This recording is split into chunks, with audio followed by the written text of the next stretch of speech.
শুধু জীবনের মানে স্মৃতি তবু পিছু টানে সময় অসময় সময় অসময় সময় অসময় সময় অসময়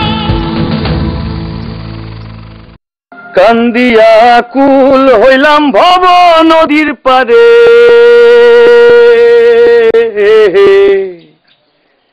মন থরে খেবা পার করে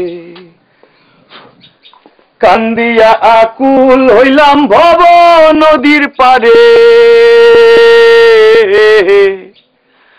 আরে মন থরে খেবা পার করে নাও আছে খেওয়ানি নাই রে ভাইরে মানুষ নাই রে ফারে বাইরে মানুষ নাই রে ফারে নাও আছে খেওয়ানি নাই রে বাইরে মানুষ নাই রে ফারে মাঝি তো নাম জানি না মাঝি তো নাম জানি না আমি ডাকে দিমু খারে আমি ডাকে দিমু খারে মন থরে খেবা পার করে কালকে না খুব বাজে ব্যাপার হয়ে গেছে কিন্তু আপনি বেশ গান গান। হ্যাঁ গানটা মনের তাগিদে গাই তো তবে সেটা গান হয় কিনা জানি না তবে তুমি কিন্তু খুব ভালো গান গাইতে। ভালো আর কই ওই গাইতাম মানে ভীষণই ভালো গাইতে।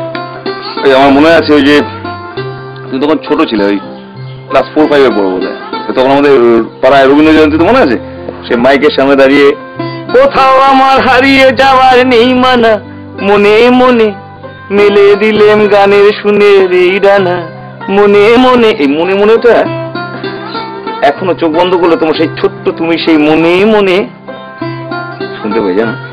আসুন ভেতরে আসুন। তুমি এখন গান গাও না এখন? ওই কখনো কখনো গাই আর কি। ওই কখনো কখনো গাই এই তো প্রবলেম মেয়েদের এখনকার মেয়েদের পরিণতি হয়ে যাচ্ছে এটাই ভাবলেই খারাপ লাগে একদম। বাহ সুমন বাহ আজকে সকালটা গানে গানে সুরে সুরে ভরিয়ে দিলে। আপনার ভালো লেগেছে তো মাস্টার মশাই? দেখো গান যদি কেউ গাওয়ার মতো করে গায় না তো মনটা ঠিক স্পর্শ করে যায়। আসলে এটা তো আমি চাই যে মানুষের মনকে ছুতে আর সেটা যদি আপনার আশীর্বাদ পাই আমার জীবন সার্থক হয়ে যাবে মাস্টার মশাই। আসলে কাল থেকে মনটা ভীষণ চঞ্চল হয়ে গেছে মাস্টার মশাই। একাকে আকাশ আর ওই তবে এইটা বলো যে গান গিয়ে কিন্তু সেটা পুষিয়ে দিয়েছি। এইবার বোঝা গেল কালকে তোমার বাড়ি থেকে ফিরে আকাশ আর হৈমির বিষণ্ণতা কেন এইবার বোঝা গেল। আসলে কালকে মনটা ভীষণ অস্থির অস্থির লাগছিল আর কি আমারই ভুল হয়েছিল আর কি। আচ্ছা থাক ওসব কথা এখন থাক। আরে পলাশ তো আছে ওর সঙ্গে আলাপ করবে না? হ্যাঁ হ্যাঁ এইটাই ভাবছিলাম যে হৈমু আছে তার মানে নিশ্চয়ই সেও থাকা উচিত। সে কই? ভেতরে চলুন। একদম ঠিক আপনার মনে হওয়াটা আমি পলাশ। আরে সে তো দেখে বোঝা যাচ্ছে পলাশ। তবে গল্প করো। হ্যাঁ আচ্ছা আচ্ছা আমি তাহলে আসি। অবশ্যই অবশ্যই একটু আড্ডা মেরে বলবে পলাশ।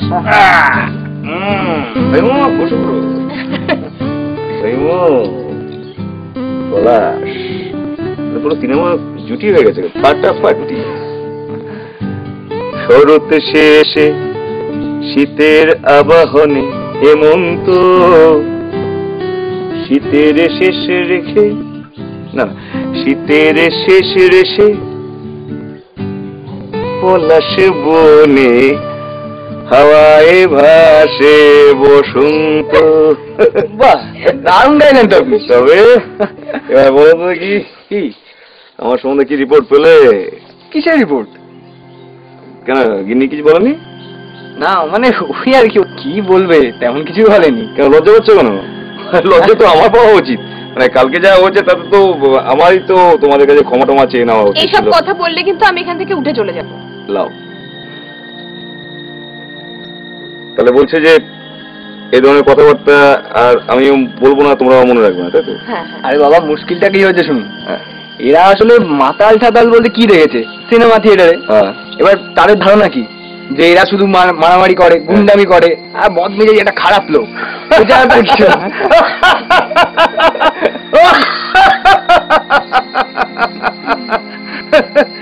এটা আমাদের খারাপ লোক মনে হচ্ছে না? না, আমি তো বললাম। তাহলে চলো, এই পলাশ তো জমে গেছে আমার সাথে পুরো, মনে হচ্ছে জমে যাবে পুরো। চলো নাকি মাঝে মাঝে? ওই আর কি একটু আধটু। ফাটাফাটি। তাহলে চলো আজকে দুপুরে আমার বাড়িতে চলো। না না, মা রান্না করে রাখবে। মা রান্না করবো, ভালো কথা তো। আমার বাড়িতে যত যেতে এবং তোমার বাড়িতে আসতে কতক্ষণ লাগবে? টুক করে যাবো, সাট করে চলে আসবো, রান্না বান্না হবে, দুপুরবেলা ভুড়ি ভোজ, তারপর একটা ভাত ঘুম, লম্বা ঘুম। ঠিক আছে হ্যাঁ? ঠিক আছে, যাওয়া যাবে। এখন আপাতত ভেতরে তো আসুন, জল খাবার খেয়ে তারপর যাবো। হ্যাঁ, চলুন। চলো।